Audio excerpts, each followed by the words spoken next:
जिंदगी के बाद भी, जिंदगी के बाद भी। चला, नमस्कार मित्रांनो, आपल्या इंग्रजी व्याकरणाची जी काही बेसिक सिरीज आहे ती बेसिक सिरीज आपण चालू केली होती। त्या बेसिक सिरीज मध्ये पार्ट 1, पार्ट 2, पार्ट 3 पर्यंत आपण आलो होतो। आज या बेसिक सिरीजचा आपण पार्ट 4 घेणार आहे। बेसिक सिरीज मध्ये आपण जर बघितलं तर बऱ्याचशा गोष्टी असतात, त्यामध्ये नाउन झालं, प्रोनाउन झालं, ऍडजेक्टिव्ह, ऍडव्हर्ब, म्हणजे ज्याला आपण पार्ट्स ऑफ स्पीच, ज्या काही शब्दांच्या जाती 8, त्या जर आपण एकदा व्यवस्थित केलं तर जवळपास बऱ्याच परीक्षांमध्ये जे काही प्रश्न विचारले जात असतात ते जास्तीत जास्त प्रश्न हे बेसिक्स वरती डिपेंड असतात। आता आपण बघितलं की प्रिपोजिशन वरती प्रत्येक परीक्षामध्ये सारखं प्रश्न विचारत असतात, कुठेतरी कंजक्शन वरती प्रश्न विचारत असतात। प्रोनाउन मध्ये जर तुम्ही बघितलं तर जे काही पॉझेसिव्ह केस असते, म्हणजे पॉझेसिव्ह प्रोनाउन झालं किंवा ऑब्जेक्टिव्ह केस मध्ये जे प्रोनाउन असलं किंवा पर्सनल प्रोनाउन असो किंवा टाइप्स ऑफ प्रोनाउन्स असो, याच्यावरती बरेचसे प्रश्न आपल्याला परीक्षेला पाहायला मिळत असते आणि हे सगळं इंग्रजीचं बेसिक आहे। त्याच्यामुळे आपण अगोदर बेसिक कव्हर करणार आहे, ज्याच्यामुळे तुमचं जर एकदम चांगल्या प्रकारे बेसिक कव्हर झालं तर बाकीचा सिलेबस समजायला तुम्हाला अवघड जाणार नाही। जर तुम्हाला टेन्स शिकणे तर त्याच्यामध्ये तुम्हाला सब्जेक्ट ऑफ द सेंटेन्स माहिती पाहिजे, ऑब्जेक्ट माहिती पाहिजे, वाक्याचा ऑब्जेक्ट कोणता आहे, सब्जेक्ट कोणता आहे, वाक्यामध्ये क्रियापद कशाला म्हणत असत्या, ऍडजेक्टिव्ह कशाला म्हणत असत्या, मग याच्यामध्ये एखादं प्रिपोजिशन ऑन आलं, ऍट आलं, मग ते कुठं वापरायचं, ऍट कुठं वापरायचं, मग त्याच्यामध्ये फिक्स प्रिपोजिशन कोणकोणते असतात, काय असतात, हे सगळं जर तुम्हाला व्यवस्थित एकदा आलं तर तुमची बेसिक सिरीज कंप्लीट झाली। एकदा बेसिक सिरीज कंप्लीट झाली की त्याच्यानंतर आपण पुढचा जो काही सिलेबस आहे, सर्व सिलेबस जो आपल्या टीसीएस परीक्षांमध्ये असो, एमपीएससी मध्ये असो, कोणत्याही परीक्षामध्ये ज्या परीक्षेला इंग्रजी हा विषय विचारला जात असतो तिथं तुम्हाला हा सगळा सिलेबस कामा येणार आहे। सध्या आपण सरळ सेवा ज्या भरत्या असतात, जसं की आपली येणारी आता वनरक्षक भरती, आपण जर बघितलं की ज्या काही बैठक आहे, काल परवा वनरक्षक भरतीवरती बैठक झाली काल 10 जूनला, मग जवळपास कुठेतरी आता आज उद्यामध्ये तुम्हाला अपडेट कळणच की भरती लवकरात लवकर येण्याच्या मार्गावर आहे। दुसरी तुम्ही अजून एक भरती बघितली, नोंदणी व मुद्रांक शुल्कामध्ये शिपाई गट ड पदाची जी भरती निघलेली आहे त्याचे फॉर्म भरून झालेले, आता लवकरच त्याची एक्झाम असणार आहे। म्हणजे तुमच्याकडे 2-3 चान्स आता सध्या आहे, त्याचाही फॉर्म तुम्ही भरला असाल। त्याचबरोबर ज्या काही वेगवेगळ्या वैद्यकीय ज्या काही भरत्या आहे, म्हणजे जीएमसीच्या भरत्या झाल्या किंवा वेगवेगळ्या सरळ सेवा भरत्या झाल्या, या सगळ्या सरळ सेवा भरत्या लवकरात लवकर भरण्यात येणार आहे। तुम्ही जर ते पत्रक वाचला असाल तर 2 ऑक्टोबर पर्यंत, या जून पासून तर 2 ऑक्टोबर पर्यंत सर्व सरळ सेवा भरती प्रक्रिया राबवल्या जाणार आहे असं आश्वासन दिलेलं आहे। त्या प्रकारे सगळं होतंय, बैठका चालू आहे, प्रत्येक विभागाच्या रोजच्या बैठका त्यांनी ठेवलेल्या आहे। काल वन विभागाची बैठक झालेली आहे, त्याच्यामध्ये आता 1-2 दिवसामध्ये तुम्हाला अपडेट कळणच की नेमकं काय त्यांनी त्याचं सोल्युशन काढलं, बैठकीमध्ये काय निर्णय घेतला, भरती कधी काढायची। जवळपास या बैठकीवरून असं वाटतंय की भरती आता जास्त दूर नाही, वनरक्षक भरती आज, उद्या, परवा, पुढच्या महिन्यामध्ये, ह्या महिन्यामध्ये येण्याची दाट शक्यता आहे। कधी ऍड फेकून देतील, 10 दिवसामध्येच, पुढच्या 5-10 दिवसामध्ये ऍड टाकली, ऍड टाकल्यानंतर तुम्हाला जास्तीत जास्त 2 महिने भेटत असत्या पेपरसाठी, पेपरच्या प्रिपरेशनसाठी जास्तीत जास्त 2 महिने भेटत असत्या। आपण गावाकडचे असतो, खेडेगावातले असतो, आपलं ग्राउंड एकदम चांगलं असतं, परफेक्ट असतं, त्याच्यामुळे ग्राउंडचं टेन्शन आपण घ्यायची गरज नाही। पण आपण जे टेन्शन घेतलं पाहिजे ते म्हणजे आपल्या पेपरचं घेतलं पाहिजे, आणि पेपरमध्ये बी इंग्रजी या विषयाचं घेतलं पाहिजे, कारण इंग्रजी हा विषय आपला मागा असतो। आणि इंग्रजीमध्ये जर तुम्ही बेसिक एकदा क्लिअर केलं, आता तुम्ही म्हणशाल की सिलेबस सुद्धा आपण हळूहळू जसं आपल्याला जमन तसं घेण्याचा प्रयत्न करणार आहे। आणि सगळ्यात महत्वाचं म्हणजे आता इंग्लिशचा जर आपण सिलेबस बघितला तर खूप वास्ट सिलेबस आहे, खूप जास्त सिलेबस आहे, पण जो टॉपिक परीक्षेच्या दृष्टीने महत्वाचं आहे, कारण आपल्याला मार्क वाढवायचे, कमी वेळेमध्ये आपल्याला जास्तीत जास्त आउटपुट मिळवायचं आहे। त्याच्यामुळे जे टॉपिक्स परीक्षेच्या दृष्टीने महत्वाचं आहे, वनरक्षक भरती झाली, नोंदणी व मुद्रांक विभाग झालं, म्हणजे टीसीएस ज्या टॉपिक वरती फोकस करत असतं, ज्या प्रकारे प्रश्न विचारत असतं, ज्या फिक्स प्रिपोजिशन वरती प्रश्न विचारत असतं, ज्या घटकावरती प्रश्न विचारत असतं, ठरलेले टॉपिक असतो, ठरलेला पॅटर्न असतो, आर्टिकल वरती बी, आर्टिकल वर पण ते तुम्हाला असे काहीतरी एखादं सेंटेन्सेस देतात की त्यांचे ते सेंटेन्स यूज केलेले असतात कुठेतरी, किंवा ते सेंटेन्स तुम्हाला कुठेतरी गोंधळात टाकणारे असतात।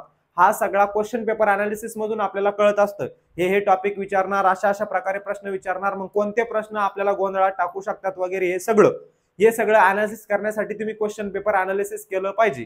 क्वेश्चन पेपर अनालिसिस जर तुम्हाला व्यवस्थित बघायचं असेल तर आपल्या महाराष्ट्र अकॅडमी या युट्यूब चॅनलवरती आपण इंग्रजीची जी काही क्वेश्चन पेपर अनालिसिस आहे ते सगळं व्यवस्थित डिटेलमध्ये घेतलेलं आहे, त्याचबरोबर आपला महाराष्ट्र अकॅडमी ऍप आहे. महाराष्ट्र अकॅडमी या ऍपमध्ये आपण क्वेश्चन पेपरचं अनालिसिस घेतलेलं आहे. वनरक्षक भरती झालेल्या वनरक्षक भरतीमध्ये ज्या ज्या क्वेश्चन पेपर झाल्या होत्या 24 शिफ्टमध्ये, त्या 24च्या 24 शिफ्टचं क्वेश्चन पेपर अनालिसिस आपण आपल्या महाराष्ट्र अकॅडमी ऍप मध्ये घेतलेलं आहे आणि सर्वांसाठी ते एकदम मोफत आहे. त्याच्यासाठी तुम्हाला कोणताही 1 रुपया 2 रुपये 0 रुपये द्यायची गरज आहे. फक्त किती म्हणजेच काय, तुम्हाला कोणताही शुल्क देण्याची गरज नाही, फीस देण्याची गरज नाही. अगदी मोफत मध्ये तुम्ही ती पूर्ण क्वेश्चन पेपरची सिरीज बघू शकता. सगळं तुम्हाला डिटेल मध्ये समजून सांगितलेलं आहे. बरीचशी हेल्प तुम्हाला त्या क्वेश्चन पेपर सिरीज मधून होणार आहे. तसं आपण आपल्या युट्यूबला सुद्धा ती कंटिन्यू करणार आहे. युट्यूबला घेण्याचा प्रयत्न करणार आहे. 2-3 दिवसाआड एक क्वेश्चन पेपर आपण टाकणार आहे. त्या क्वेश्चन पेपरचं अनालिसिस आपण एकदम चांगल्या प्रकारे करून घेणार आहे, जेणेकरून आपले 30 पैकी 10 ते 12-15 मार्क त्या क्वेश्चन पेपर अनालिसिस मधूनच कव्हर होणार. टीसीएस काय करत असतं, सिनोनिम विचारला तोच सिनोनिम जवळपास रिपीट होत असतो. त्याच्या जे संबंधित जे काही शब्द असतात किंवा जे ऑप्शन असतात त्या ऑप्शनवरून नवीन प्रश्न तयार होत असतो. त्याच्यामुळे हे सगळं जर तुम्हाला व्यवस्थित करायचं असेल तर क्वेश्चन पेपर अनालिसिस एकदा व्यवस्थित करावं लागेल. ओके, तिथे तुमचे 10-12 मार्क कव्हर होतील. जर तुम्ही मागच्या वनरक्षक भरतीच्या क्वेश्चन पेपर जर बघितला, त्याच्यामध्ये तुम्ही बघितलं असेल की तुमच्या बेसिक वरती सोपे सोपे प्रश्न विचारलेले. बेसिक म्हणजे काय, अरे बाबा तुझ्या नाउन कलेक्टिव्ह नाउन वरती बरेचसे प्रश्न होते. मग हे बेसिक नाही तर काय, नाउन बेसिक मध्ये हे बेसिक थोडं हार्ड लेवलचं तुम्हाला विचारलेलं असलं किंवा थोडंसं मॉडरेट लेवलचं तुम्हाला विचारलेलं असलं तरी आपण हे बेसिक मध्येच घेतोय. कारण हे 8 जे काही 8 जातीय शब्दांच्या पार्ट ऑफ स्पीच ते आपल्याला बेसिक मध्ये कव्हर करून घ्यायचे. एकदा बेसिक तुमचं कव्हर झालं की त्याच्यानंतर मग आपण काय कव्हर करणार आहे, टेन्सेस. कारण टेन्सेस वरती बरेचसे प्रश्न डायरेक्टली वन लाइनर मध्ये तुम्हाला विचारले, सोपे सोपे होते एकदम. तुम्हाला फक्त स्ट्रक्चर जरी माहिती असलं, फॉर्म्युला जरी माहिती असला तरी लगेच तुमचं उत्तर तिथे एका सेकंदात येतं. बरेचसे प्रश्न तुम्ही पाहिले तर व्हर्ब वरती डिपेंड होते, रचनेवरती डिपेंड होते. वाक्याची रचना सब्जेक्ट प्लस ऑब्जेक्ट प्लस काय जे असतं ते सब्जेक्ट, मग नंतर व्हर्ब वन येत असतं किंवा टू बी चे कोणते रूप येत असतात, टू हॅव चे कोणत्या काळामध्ये कोणते रूप येत असतात, याच्यावरती डिपेंड वेगवेगळे आपल्याला काय विचारले होते, प्रश्न विचारले होते. टेन्स जरी तुम्ही चांगल्या प्रकारे कव्हर केले तर बरेचसे प्रश्न तुमचे त्या ठिकाणी कव्हर होणार आहे. बेसिक सिरीज आपण चालू केली होती, इथून पुढे ती कंटिन्यू असणार आहे. आता तुमच्या परीक्षा जवळ आलेल्या आहे, भरत्या लवकर येण्याची शक्यता आहे. त्याच्यामुळे जेवढं फास्ट होईल तेवढं फास्ट आपण घेण्याचा प्रयत्न करणार आहोत. ओके, आणि ते सगळं तुमच्यावरती डिपेंड आहे. तुम्ही जास्तीत जास्त तुमच्या जेवढ्या मित्रांना शेअर करशाल, बरोबर आहे. आता प्रत्येकाला वाटत असतं मीही इथं कुठेतरी शिकवतोय, मलाही वाटत असतं की छान छान कमेंट्स आल्या पाहिजे, त्याच्यानंतर कुठेतरी व्हिडिओ व्हायरल झाला पाहिजे, जास्त व्ह्यूज आले पाहिजे जास्त. ही रियालिटी आहे. आता कोणी असं टाइमपास इथं गप्पा मारत बसत नसतं, बरोबर आहे. माझे असं भरपूर जण काही की फेकतं किंवा मला असं करायचंय तसं करायचंय, मला विद्यार्थ्याला पोहोचायचंय. एकच हेतू की जास्तीत जास्त विद्यार्थ्यापर्यंत व्हिडिओ गेला पाहिजे. ओके, त्याच्यामुळे आपल्या मित्रांना म्हणा, मैत्रिणींना म्हणा, नातेवाईकांना म्हणा, ज्याला कोणाला इंग्रजी हा विषय कमकुवत वाटत असेल, इंग्रजीची भीती वाटत असेल, सगळ्यात महत्वाचं बेसिक असतं. त्याच्यामुळे जास्तीत जास्त मित्रांना व्हिडिओ शेअर करा. जास्तीत जास्त व्ह्यूज आली कुठेतरी आम्हालाही मोटिवेशन भेटत असतं की बाबा आपल्याला टाकलेल्या व्हिडिओचा कुठेतरी फायदा होतोय, कुठेतरी मुलांच्या चांगल्या चांगल्या कमेंट्स येत आहेत, त्यांना गरज आहे. त्याच्यामुळे आम्ही काय करत असतो, आम्ही म्हणजे मी असो, टीम असो महाराष्ट्र अकॅडमीची, की लगेच तो पुढचा व्हिडिओ लवकरात लवकर घेऊन येण्याचा प्रयत्न करत असतो. मागे काही दिवसामध्ये एक्झाम होती, त्याच्यामुळे आपला पार्ट 4 टाकायला थोडासा उशीर झाला, पण इथून पुढे पार्ट 4 पार्ट 5 डेली आपले 1-2 दिवस आड येणार आहे. इथून सगळी सिरीज आपलं प्रोनाउन झालं, प्रोनाउन नंतर ऍडजेक्टिव्ह ऍडव्हर्ब काय जे असतं सगळं आपण कव्हर करून घेऊ. ओके, चला सुरू करूया. आतापर्यंत आपण काय केलं होतं, आतापर्यंत आपण नाउन बघितलं होतं. त्याच्यामध्ये तुम्हाला सांगितले होते नाउनचे 5 प्रकार असतात, कोणकोणते, प्रॉपर नाउन, त्याच्यानंतर आपलं जे काही कॉमन नाउन आहे, अब्स्ट्रॅक्ट नाउन, कलेक्टिव्ह नाउन, हे सगळे जे काही 5 प्रकार तुम्हाला मी सांगितले होते नाउनचे, ते सगळे तुम्ही व्यवस्थित क्लिअरली केले असन. त्याच्यानंतर सगळ्यात महत्वाचा दुसरा जो पार्ट आहे तो म्हणजे प्रोनाउन. कोणता, प्रोनाउन. आजच्या लेक्चर मध्ये तेच आपण कव्हर करणार आहे, नेमकं प्रोनाउन म्हणजे काय. आता बघा, प्रोनाउन म्हणजे नेमकं काय तुम्हाला एका याच्यामध्ये सांगून देतो. मराठीमध्ये प्रोनाउनला काय म्हणत असतात ते तुम्हाला माहितीच असणार आहे. प्रोनाउनला मराठीमध्ये म्हणत असत्या सर्वनाम. काय म्हणत असतात, सर्वनाम. जसं मराठी व्याकरण असतं, जसं ग्रामर असतं मराठीचं, सेम तसंच इंग्रजीचं आहे. जास्त काही मोठा फरक नाही. कुठेतरी आर्टिकल झालं किंवा तुमचे जे प्रयोग झाले असे, आता मराठीमध्ये आपण जर बघितलं तर 3 प्रयोग असतात महत्वाचे. कोणकोणते असतात, कर्तरी प्रयोग, कर्मणी प्रयोग आणि भाव्य प्रयोग. पण तिथे जर तुम्ही इंग्रजीमध्ये पाहिलं तर 2च प्रयोग तुम्हाला बघायला मिळणार आहे, एक ऍक्टिव्ह व्हॉइस आणि दुसरा पॅसिव्ह व्हॉइस. म्हणजे असे तरी कुठेतरी स्मॉल चेंजेस आपले इंग्रजी व्याकरणामध्ये आणि मराठी व्याकरणामध्ये असतात. आता बघा, आपल्याला शिकायचं आज सर्वनाम, प्रोनाउन. आता नेमकं सर्वनाम म्हणजे काय, बरोबर आहे. या सर्वनाम म्हणजेच, आता बघा आपण एखादं नाउन घेतलं, आता मी एखादं मला पॅसेज तयार करायचा असला किंवा एखादी गोष्ट लिहायची असली, एखादं काहीतरी लिहायचं असलं त्यावेळेस मी लिहिणार राम विषयी मला काहीतरी लिहायचंय, राम हा हुशार मुलगा आहे, राम हा हुशार मुलगा आहे. त्याच्यानंतर मी काय करणार, पुढे पॅसेज सुरू, राम क्रिकेट खेळतो, राम क्रिकेट खेळतो, राम फिरायला जातो, राम मामाच्या पोरीला घेऊन गाडीवर फिरतो, राम इकडं जातो, तिकडं जाणे हाणतो, तिकडं फिरतो. आता राम राम राम राम राम राम राम राम काय झालं, रिपिटेशन झालं. कशाचं रिपिटेशन झालं रे, नाऊनचं रिपिटेशन झालं. कशाचं, नाऊनचं रिपिटेशन झालं. याचं काम काय आहे, इस पे ब्रेक लगाना. किस पे ब्रेक लगाना, रिपीटेशन पे ब्रेक लगाना. पर किसके रिपीटेशन पे ब्रेक लगाना, इस नाम के नाउन के रिपीटेशन पे ब्रेक लगाना. द काम of the work of pronoun. म्हणजे जो नाउनचं रिपीटेशन थांबवत असतो, पुनरावृत्ती होणं थांबवत असतो, त्याला सर्वनाम म्हणत असतात. बरोबर आहे. याची डेफिनेशन जर आपण करायला गेलो तर डेफिनेशन काय असणार आहे, पाठच असली पाहिजे, पाठच ठेवली पाहिजे, समजून घेतली पाहिजे. Which the word which used instead of noun is called as pronoun.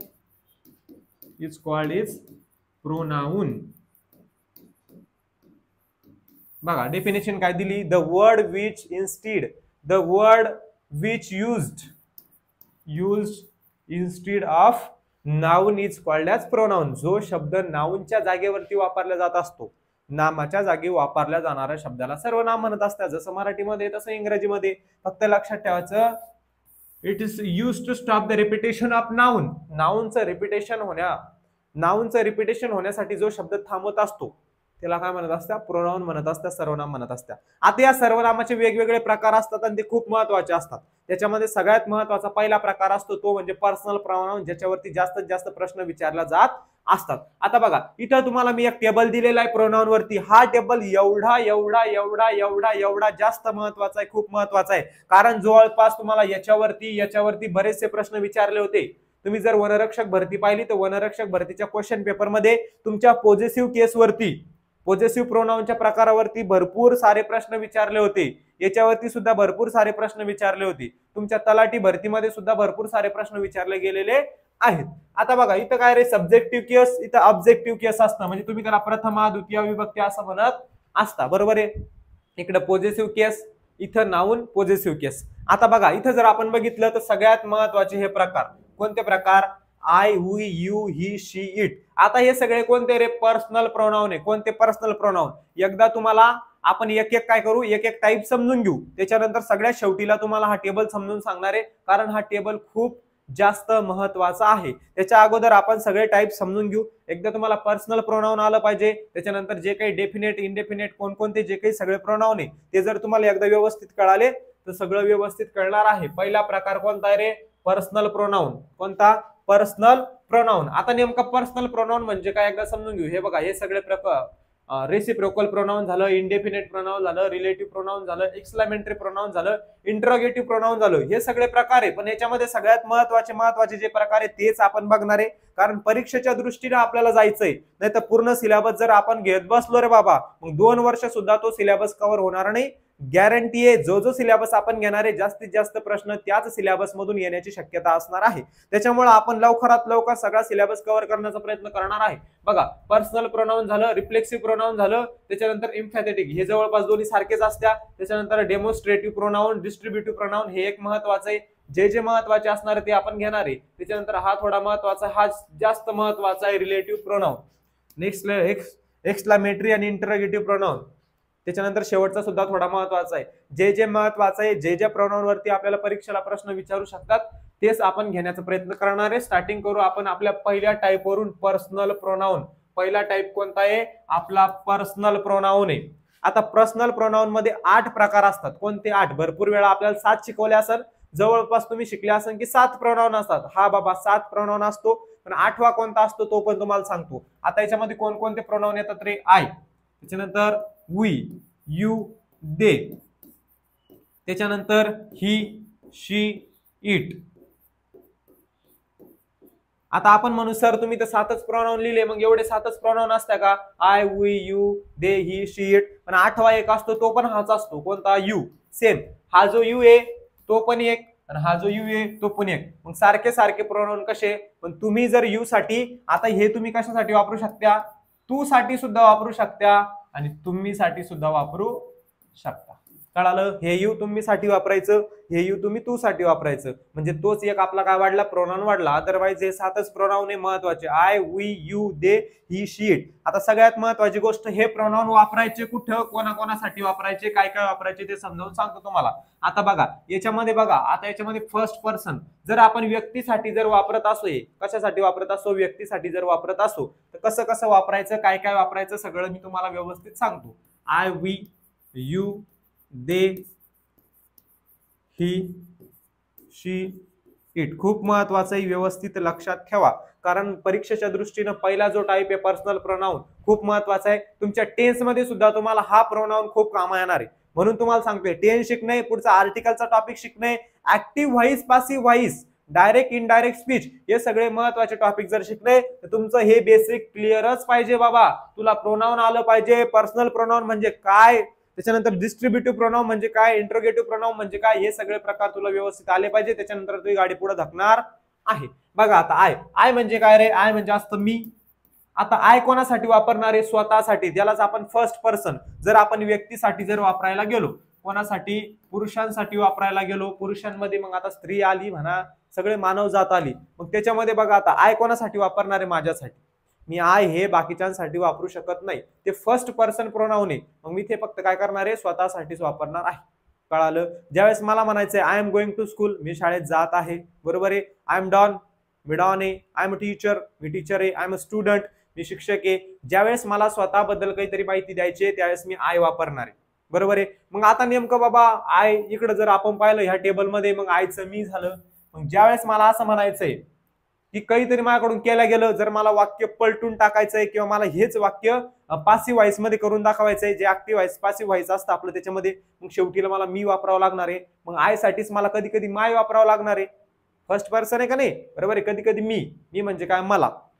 I want असं म्हणू शकतो, किंवा माय, दिस हाऊस इज माइन. कुठं आलो आपण? पॉझिटिव्ह मध्ये, शेवटीला वापरलं की हे घर माझं आहे.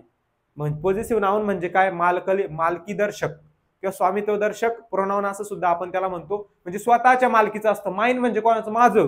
हिज, हिज म्हणजे त्याचं, त्याचं आहे ते स्वतःचं, बरोबर आहे. शक्यतो याच्या सगळ्या याला काय लागत असतं? शेवटीला यस लागत असतं. Yes yes yes yes yes. फक्त माइनच असं आहे की त्याला यस लागत नसतं, नाही तर माइन्स करशा फक्त यस लागत असतं. आणि कधी इथे एक महत्वाची गोष्ट लक्षात ठेवायची, HERS, इथं जो अपोस्ट्रॉफी एस असतो तो इथं कुठंच नसतो, तिथं चुकायचं नाही. आता हे महत्वाचं का बरे? कारण हे आपल्या इरर साठी महत्वाचं आहे. कधी कधी तुम्हाला असं वाक्य दिलं जाणार, कसं वाक्य दिलं जाणार रे? The home is yours. आता हे झालं बरोबर वाक्य, द होम इज युअर्स किंवा दिस किंवा दॅट होम इज युअर्स. ते घर तुझं आहे. ते घर कोणाचं आहे? ते घर तुमचं आहे, तुझं आहे. पण मी जर इथं काय केलं रे? YOUR त्याच्यानंतर अपोस्ट्रॉफी यस वापरला आणि असं हे सगळं वाक्य लिहिलं तर इथं ग्रॅमॅटिकल इरर सापडन तुम्हाला. तुम्हाला असाच प्रश्न परीक्षेला गोंधळत असतात तुम्हाला की बाबा असं एक वाक्य दिलं जाणार, असं एक वाक्य कोणतं बरोबर आहे सांगा, बरोबर आहे. किंवा कधी कधी काय असणार, 4 तुम्हाला असे तुकडे केलेले असणार आहे वाक्याचे, मग याच्यामध्ये काय चुकीचं आहे ते सांग. म्हणजे असं इरर मध्ये तुम्हाला फसवलं जात असतं, गोंधळात टाकलं जात असतं. कधी लक्षात ठेवायचं, ज्यावेळेस तुम्ही पॉझिटिव्ह केस वापरणारे, पॉझिटिव्ह प्रोनाउन वापरणारे, त्यावेळेस कधी यस असाच लिहायचा, अपोस्ट्रॉफी यस त्याला जोडायचा नाही. कधी असं लिहायचं, हर्स, हिट्स, देअर्स. ओके, कळालं? कळालं. आता कळालं इथं आय कशासाठी वापरायचंय? ज्यावेळेस मला स्वतःबद्दल काहीतरी माहिती सांगायचंय, आय एम श्रीराम. मग आय एम श्रीराम कोणासाठी वापरलं? स्वतःसाठी, मी श्रीराम आहे. पुढं my name is Shriram Mapari, बरोबर की नाही. My village is, my district is Chhatrapati Sambhajinagar, बरोबर. मग माय कोणासाठी वापरलं डबल?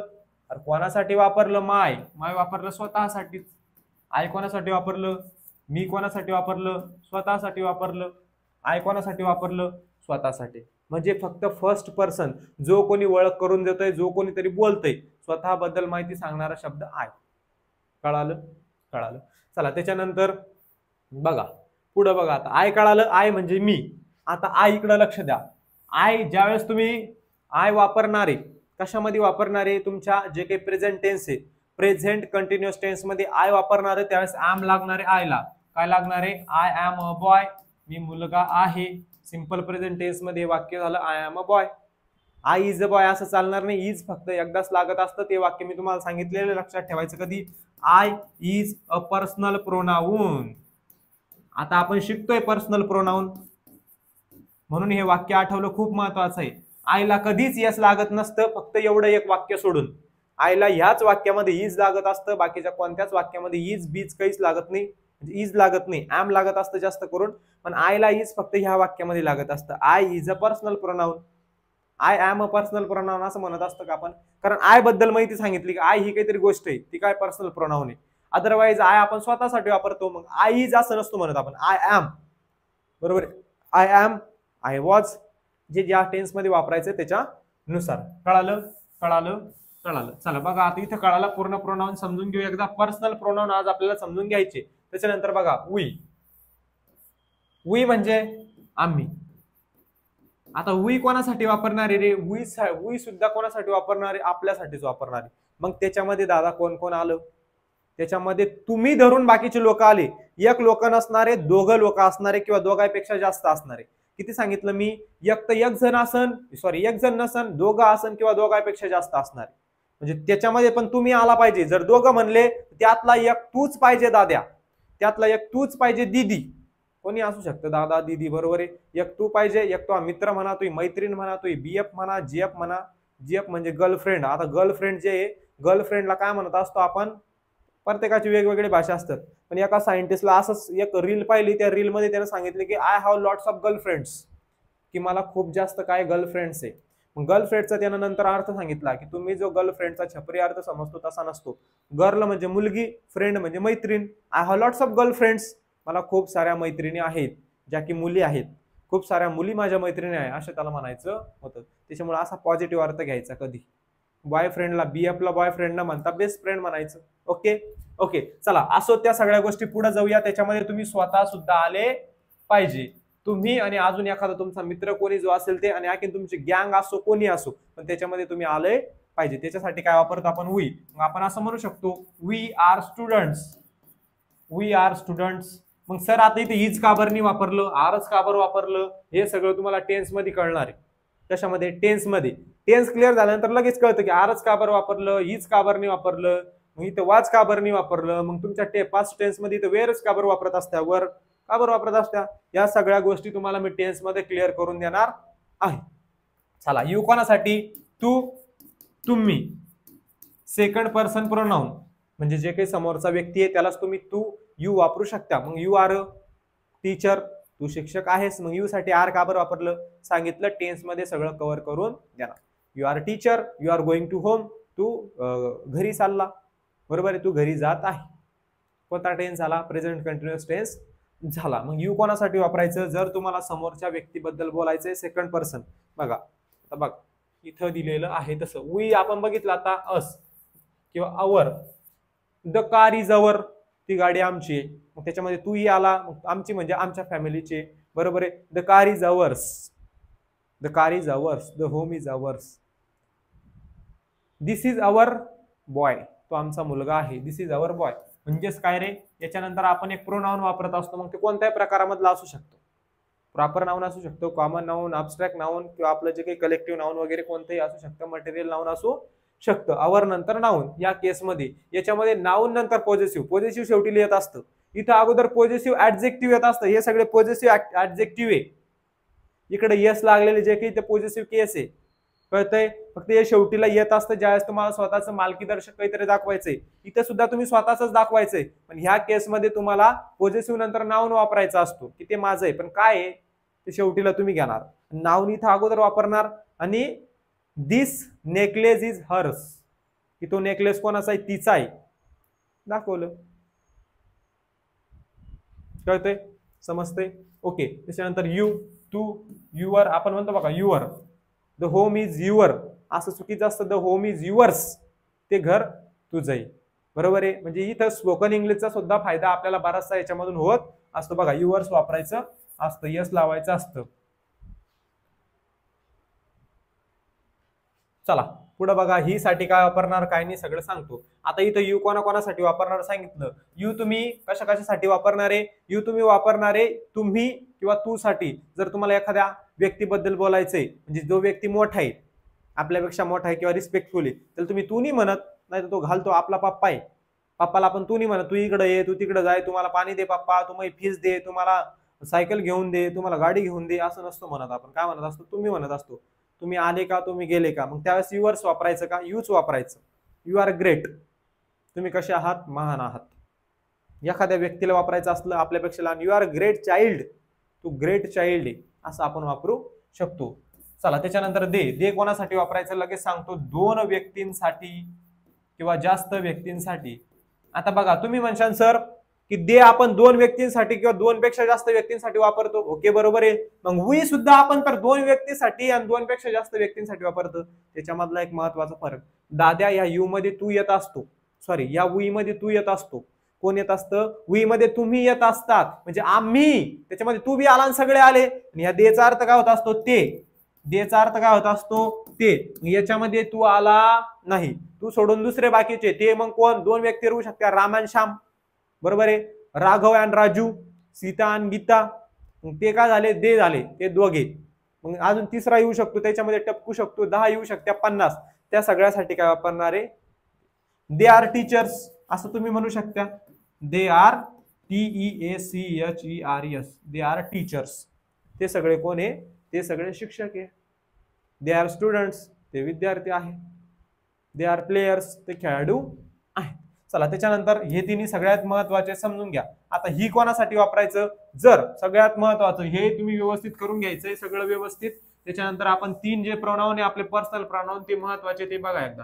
He, she, it. आता याच्यामध्ये कोणकोणते जे काही आपले ग्रॅमॅटिकल एरर असतात ते सगळे नियम तुम्हाला मी व्यवस्थित तुमच्याकडून करून घेणार आहोत. एकदा आपल्याला फक्त पर्सनल, खूप मोठा टॉपिक आहे पर्सनल प्रोनाउन शिकवायला. जर गेलं पर्सनल प्रोनाउन म्हणजे पूर्ण प्रोनाउनचे प्रकार तुम्हाला 10-15 दिवस लागेल शिकवायला, एवढा सगळं टॉपिक आहे. पण आपण जवळपास 2 लेक्चरमध्ये 3 लेक्चरमध्ये ते कव्हर करण्याचा प्रयत्न करू. त्याच्यामध्ये काय जे ग्रॅमॅटिकल एरर्स वगैरे असतात, कोणकोणते नियम असतात ते बी घेण्याचा प्रयत्न करू. एकदा फक्त बेसिक मध्ये सगळ्या टर्म समजून घेऊ, त्याच्यानंतर त्याच्यावरती प्रश्न कशा प्रकारे विचारले जात असतात किंवा कशा प्रकारे प्रश्न येत असतात ते समजून घेऊ. तेव्हा त्याचे कोणकोणते रूल्स आहे, कोणकोणते नियम आहे, ते सगळं व्यवस्थित क्लिअर करू. बघा आता हे महत्वाचे प्रोनाउन आहे. ही म्हणजे तो. जर तुम्हाला एखाद्या व्यक्तीबद्दल बोलायचं, फक्त कोणत्या एखाद्या व्यक्तीबद्दल बोलायचं, तो वापरायचं. पण तो व्यक्ती काय असला पाहिजे, पुरुष असला पाहिजे. काय असला पाहिजे, मेल असला पाहिजे. त्याचं जे जेंडर आहे ते काय असलं पाहिजे, मेल असलं पाहिजे. कळतंय, त्या पुरुषाचं जेंडर मेलच असलं पाहिजे. पुरुष आहे म्हणल्यावर जेंडर मेलच असणार. त्या व्यक्तीचं काय असणार आहे, मेल असलं पाहिजे. त्यावेळेस तुम्ही त्याच्यासाठी ही वापरणार आहे. मग ही इज अ डॉक्टर, तो डॉक्टर आहे. आणि जर डॉक्टरीन शी असली, म्हणजे एखादी बाई असली, तर त्याच ठिकाणी तुम्हाला ती वापरावं लागणार आहे, म्हणजे शी वापरावं लागणार आहे. यस याची कळालं लक्षात ठेवायचं, कधी इथं चुकायचं नाही. ही इज अ गर्ल असं म्हणू शकत नाही. तो मुलगी आहे असं म्हणू शकतो का, नाही. शी इज अ गर्ल, ती मुलगी आहे. हे आपला स्वतःचा कॉमन सेन्स आपण वापरू शकतो की बाबा कुठं ही वापरणे, कुठं शी वापरायचं आहे. शी वापरायचं असतं ती साठी, म्हणजे मुलींसाठी. मग याच्यामध्ये मुली आल्या, बाया आल्या, म्हाताऱ्या बाया आल्या. ज्याचं जेंडर स्त्री आहे, ज्याचं जेंडर फिमेल आहे, फेमिनिन आहे, सगळ्यामध्ये काय आलं, शी आलं. आणि आता बघा इट, ह्या इटचा सुद्धा अर्थ होत असतो ते. आता हे पर्सन मध्ये प्रोनाउन हे येत नाही. तिथे तुम्ही जर बघितलं, आता हे जे दोन्ही आहे, ही हा थर्ड पर्सन प्रोनाउन आहे, शी हा सुद्धा थर्ड पर्सन प्रोनाउन आहे, दे थर्ड पर्सन प्रोनाउन आहे, आय पर्सनल प्रोनाउन आहे, फर्स्ट पर्सन स्वतःबद्दल, यू सेकंड पर्सन, कळतं, युअर सेकंड पर्सन प्रोनाउन, हे सगळे बरोबर आहे. आणि इथं इट जर तुम्ही पाहिलं तर हा फर्स्ट ना सेकंड ना थर्ड त्याच्यामध्ये येत नाही, कारण हा पर्सन साठी युजच केला जात नाही. हा इट कशासाठी युज केला जात असतो, फक्त वस्तूंसाठी. लक्षात ठेवायचं, हा जो इट आहे तो इट फक्त वस्तूंसाठी आपण युज करत असतो. कशासाठी, वस्तूंसाठी. कधी लक्षात ठेवायचं, बाकीचे जे काही आहे ते तुम्ही पर्सन साठी युज करत असतात. जर तुम्हाला एखाद्या व्यक्तीबद्दल बोलायचंय, ज्याचं जेंडर जर पर्सन, ज्याचं जेंडर जर मेल असेल तर ही वापरायचं. जेंडर जर फिमेल असेल तर त्याच्यासाठी शी वापरायचं.